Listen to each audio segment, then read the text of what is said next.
Hola, esto es Odio Microbio, el podcast donde hablamos sobre microorganismos. En el capítulo de hoy, cuentos de microbiología, María la tifosa.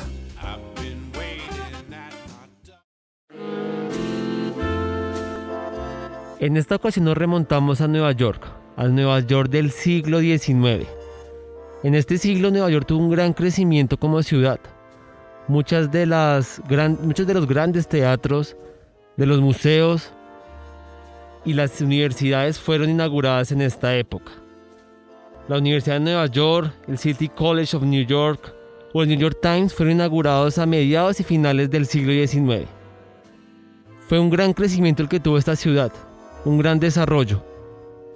Por eso no era muy común que se presentara un brote de fiebre tifoidea por esa época. Bueno, ese brote de fiebre tifoidea más o menos ocurrió hacia finales del siglo XIX, inicios del siglo XX, hacia 1900, por esa época. Y como decía Santiago, estamos en una ciudad que está en un desarrollo muy grande, en donde había mucha gente rica, y precisamente fue a esta parte de la población a la cual afectó este brote de fiebre tifoidea, a gente rica. Pero entonces, incluso para esa época, era bastante extraño que una enfermedad como la fiebre tifoidea se diera en población rica. Estas son enfermedades que le dan más comúnmente a personas con bajos recursos o en condiciones muy desfavorables. En esa época, aquellos que vivían en los suburbios y que obviamente las condiciones higiénicas no eran muy comunes, porque la fiebre tifoidea, digamos que se transmite a través de bajas condiciones de higiene, por alimentos contaminados con la bacteria Salmonella typhi o por el agua contaminada por Salmonella typhi, que es producto de contaminación fecal de humanos. Entonces, claro, no era muy común que en esta época, en una ciudad tan desarrollada como Nueva York, se presentara este brote en población que tenía unos altos ingresos económicos. Entonces, el brote no se sabe muy bien con quién puntualmente empezó, pero la persona más famosa asociada a este brote fue Charles Henry Warren. El tipo era un banquero con mucha plata. Y un buen día, él decidió alquilar una casa para pasar el fincho con algunos amigos, pasarla bien bueno. Pues nada, estar en esa casa de veraneo. La alquiló en una casa de cerca a la orilla del mar para pasar el fin de semana. Se fue con 10 personas más y además con su empleada, la conocida como Mary Malone.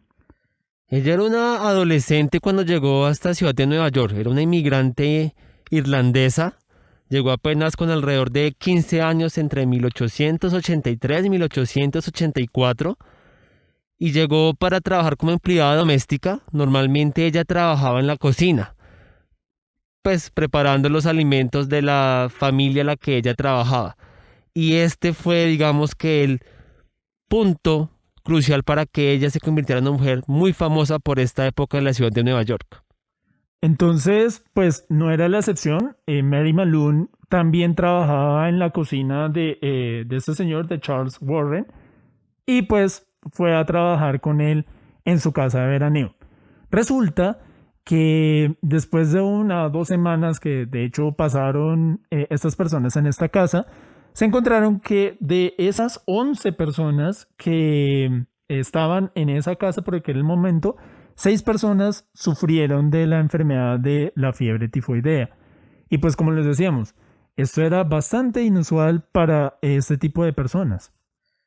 Sí, la fiebre tifoidea es una enfermedad causada por la bacteria, ya lo mencionamos, Salmonella typhi. Es una bacteria que normalmente se puede encontrar en el intestino de los humanos principalmente. Se encuentra entonces, claro, en las heces de las personas que están infectadas con la bacteria y puede causar una fiebre muy alta, por eso la enfermedad se llama fiebre tifoidea.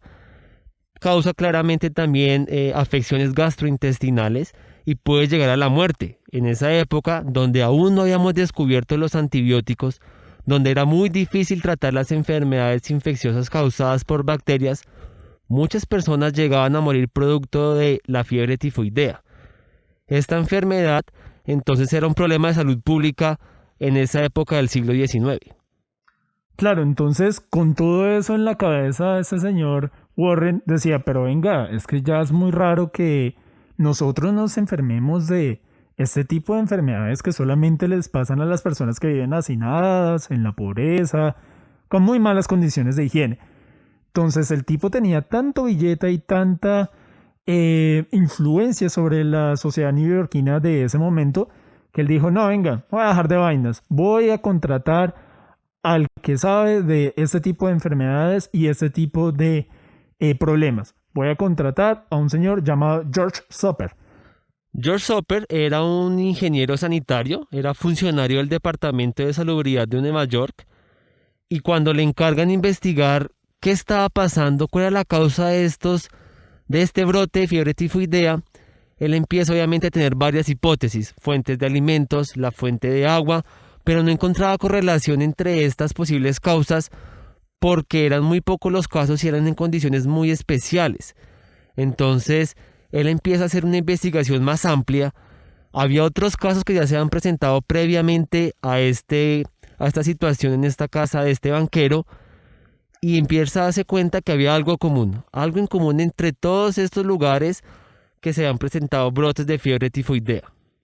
Entonces, claro, Soper, que era un tipo muy inteligente y sabía hacer muy bien su trabajo, se empezó a dar cuenta que eso que conectaba a los diferentes casos en toda la ciudad y mientras tanto que seguía avanzando el brote de fiebre tifoidea, era precisamente esa mujer de la cual les estábamos hablando hace unos instantes, Mary Malone. Entonces, él se dio cuenta que de hecho Mary, antes de trabajar para su amigo o para su benefactor, el señor Warren, entonces Mary había trabajado para otras familias muy ricas de la ciudad y más o menos algo así como unas 8 o 10 familias. Y en esas familias por lo menos alguien había contraído la enfermedad. Entonces él hizo clic rápidamente y dijo, acá eso está muy raro, voy a empezar a averiguar más sobre la vida de Mary Malone, con quién sale, a dónde va, dónde trabaja, qué hace, a ver cómo por dónde está la situación. Entonces él la empezó a empezar a seguir su actividad y en una de esas, de hecho, la encontró trabajando para otra familia, dado que después del incidente en la casa de veraneo alquilada por el señor Warren, pues ella simplemente se fue a trabajar donde otra familia. Entonces, básicamente un día llegó George Soper, se presentó ante Mary Malone, le dijo, hola, mira, soy George Soper, tú no me conoces, pero yo a ti sí, porque te he venido stalkeando desde hace unos días. Me he dado cuenta que muy posiblemente tú estás relacionada a una serie de contagios con fiebre tifoidea. ¿Será que me permites tomarte unas muestras de sangre, de heces, de orina? Mira, no te va a tomar mucho tiempo y de verdad me va a ayudar muchísimo. Entonces, Mary fue como, excuse me, o sea, ¿cómo carajos usted me viene acá a molestar la vida preguntándome por esas cosas? Mary lo único que tenía por ahí a su mano era un cuchillo, un tenedor para carne y le dijo, bueno, me va huecando de acá o si no lo voy a trinchar con este tenedor, hermano. Me va huecando, me va huecando. Es importante que aclaremos que esto está pasando más o menos por 1906-1907, principios del siglo XX. Pero unas 2 décadas antes ya se había identificado Salmonella typhi como el agente causal de esta enfermedad. Entonces ya teníamos herramientas para poder identificar las bacterias en las heces, por ejemplo, de Mary. Obviamente, Mary no estaba dispuesta a que le tomaran muestras de heces. Imagínense, obviamente, la ignorancia que ella podría tener en la época sobre siquiera qué son las bacterias. Pero obviamente eso estaba apoyado también por todos los funcionarios de salubridad de Nueva York, porque estaba obviamente presionado por gente de muy buenas relaciones en las altas esferas de la ciudad. Entonces finalmente tienen que tomarle la muestra a Mary, identifican que ella era portadora de la bacteria Salmonella typhi, no entendían por qué si era portadora de la bacteria que causaba la enfermedad, por qué no se enfermaba. Aún así, la solución que encontraron más práctica fue en cuarentenar a esta mujer, llevarla a una de esas islas que quedan cerca de Nueva York y tenerla ya por 2 o 3 años esperando que la bacteria saliera de su cuerpo y ella dejara de ser infecciosa. De hecho, para donde la llevaron fue una construcción diseñada para poner en cuarentena a enfermos de viruela por aquel entonces. Y pues por ese momento en que se la llevaron básicamente a las malas, es que de hecho Mary pues salió corriendo y se escondió y por allá la encontraron como después de 3 horas. Luego se la llevaron a la fuerza a este lugar y la dejaron ahí durante 2 años. De hecho, hay una imagen muy famosa de ella en ese hospital en donde tiene cara de, venga, ¿cuándo me voy a ir a mi casa? Porque a ella nunca le contaron, usted es portadora de una bacteria que causa una enfermedad, sino simplemente le dijeron, usted no puede seguir estando donde está, no puede seguir cocinando, no puede seguir haciendo sus labores, la tenemos que cuarentenar. Y ahí se quedó durante 2 años. Ya pasado este tiempo, 1910 aproximadamente, Mary sale, es una mujer libre, obviamente estigmatizada, porque los periódicos de la época en Nueva York, que estaban muchos de ellos surgiendo, como comentamos al principio, pues cada noticia la ponían en escándalo. Y esta no fue la excepción. Ella era parte del boca a boca de la ciudad de Nueva York y tomó como una opción cambiarse de nombre para poder empezar a trabajar en otros lugares, lugares por ejemplo como hospitales o centros sanatorios. Y ahí pues otra vez empezó el problema de la transmisión de la Salmonella Typhi. De hecho a ella le dijeron, venga, la vamos a liberar, pero con la condición que usted nunca jamás en su vida vuelva a cocinar un plato. Jamás. Entonces ella dijo, bueno, listo, está bien, me voy.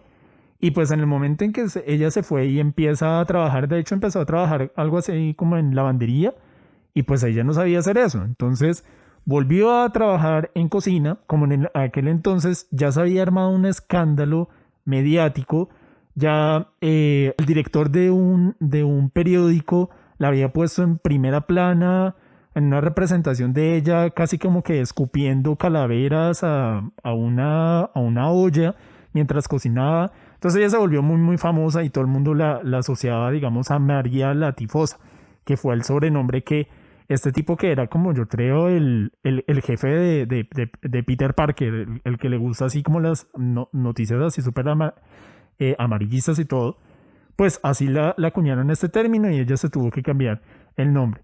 Pero los lugares a los que llevaba, pues nada, seguía transmitiendo a este vacilo y la gente se seguía enfermando.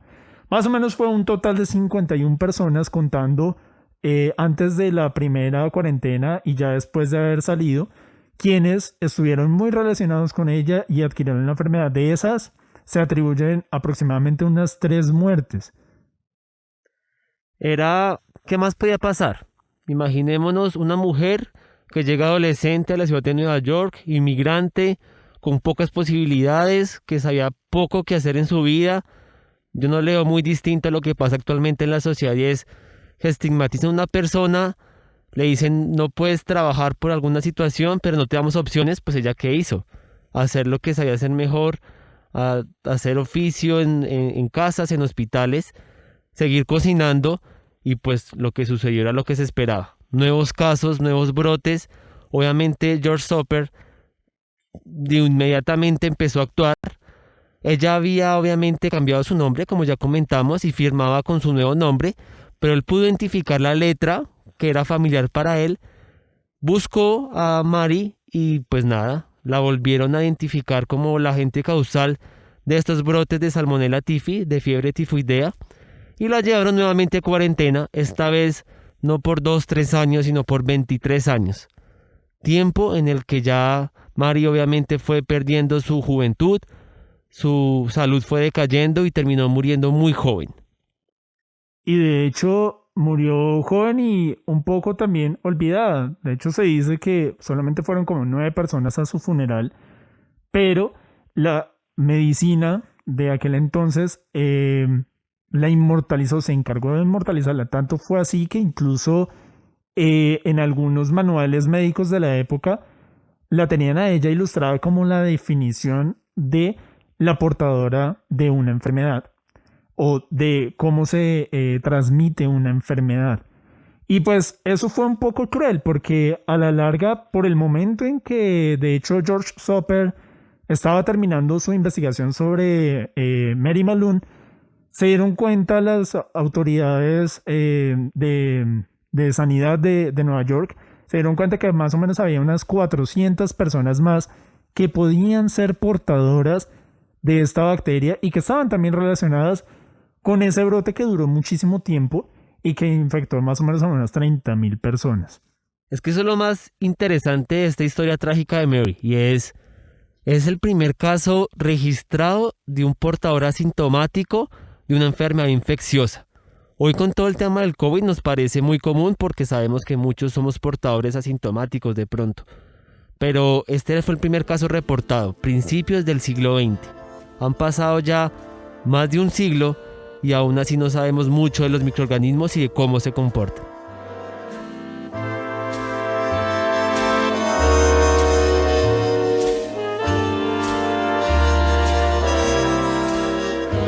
Entonces, como vimos, a la pobre Mary la estigmatizaron hasta el final de sus días. Ya nadie la llamaba por su nombre, sino como María la Tifosa. Ella se quejó muchísimo de esto, pero todo esto surgió por la imagen que, digamos, ella suscitaba. Una mujer pobre, inmigrante, que pues traía una enfermedad a cuestas. Y más que, por ejemplo, los médicos, más allá de tratarla o de escucharla o de decirle, venga, esto se puede arreglar y esto puede tener una solución, lo único que le hacían eran test y le hacían pruebas para buscar todos los días y a todo momento que ella estuviera transmitiendo esta enfermedad. De hecho, la cura que le propusieron a ella era, no, pues venga, le vamos a extirpar la vesícula biliar y ya está. Entonces todo esto nos habla de la importancia de saber comunicar estos hallazgos científicos y todo el impacto que puede tener los medios de comunicación en la transmisión o en la comunicación de la ciencia. Esta es una enfermedad que no es que haya desaparecido, ya no es que hoy la fiebre tifoidea no sea un problema. Se estima que entre 11 y 20 millones de personas anualmente se contagian de fiebre tifoidea y de este número de personas entre 128.000 y 161.000 mueren producto de la enfermedad. Pero hoy ya nadie habla de la fiebre tifoidea porque ya no es noticioso, ya a los periódicos no les parece interesante. Y es aquí el llamado a atención de lo que decía Juan Camilo y es la forma de transmitir y las noticias que te transmiten. Entonces hoy tenemos una situación de pandemia en las que rápidamente logramos desarrollar una vacuna como sociedad y se presentan, por ejemplo, casos de trombosis producto de algunas vacunas. Y estos casos son 200, por ejemplo, casos registrados de más de 13 millones de vacunas utilizadas, es decir, un porcentaje muy bajito, menos de 1 millón de casos, menos de un caso por millón de vacunas utilizadas. Y ya que salen las noticias es que la vacuna causa trombosis. Y esto que hace estigmatizar la vacunación y que muchas personas no quieran vacunarse. Entonces es aquí la responsabilidad de quienes transmiten la información, pero también el sentido crítico de aquellos quienes están al otro lado de la pantalla, del periódico, de la radio, del celular, escuchando y leyendo esta noticia. Debemos ser críticos frente a lo que escuchamos y lo que leemos, cuestionarnos en qué contexto nos lo cuentan, cuáles son los datos, cuáles son las cifras, quién lo está diciendo, ¿es alguien que sabe del tema? Para evitar tener esta información que termina estigmatizando y mandando el mensaje que no es el adecuado. No estamos hablando de no contar los casos, estamos hablando de tomar las cosas con pinzas y analizarlos en su contexto. Por supuesto, parece ser que la ciencia ha avanzado mucho, la medicina también lo ha hecho, pero para nosotros como sociedad, el mensaje sigue siendo el mismo. Tenemos que aprender a buscar información, tenemos que aprender a interpretarla y a observarla con juicio. Y también tenemos que aprender nosotros desde el punto de vista de las ciencias a poder transmitir mensajes de una manera mucho más rigurosa y que también le llegue a la población y que no se termine estigmatizando como le pasó a la pobre Mary. Mary, la que hoy conocemos como la tifosa. Bueno, hasta aquí el capítulo de hoy. Muchas gracias por escucharnos. Tuvimos una semana en que no pudimos sacar capítulo por todo este tema de cuarentenas que está pasando aquí en Bogotá. Pero les agradecemos su permanencia aquí con nosotros y esperamos nos sigan dejando sus comentarios y sus opiniones en nuestras redes sociales, Twitter @obiomicrobio21. En Instagram estamos como @obiomicrobio2021. Ahí todo el tiempo nos estamos comunicando con ustedes. Queremos conocerlos y pues estamos muy contentos de poder volver a grabar más historias de la microbiología precisamente para ustedes. Entonces, yo soy Juan Camilo. Yo soy Santiago. Y esto fue Obvio Microbio.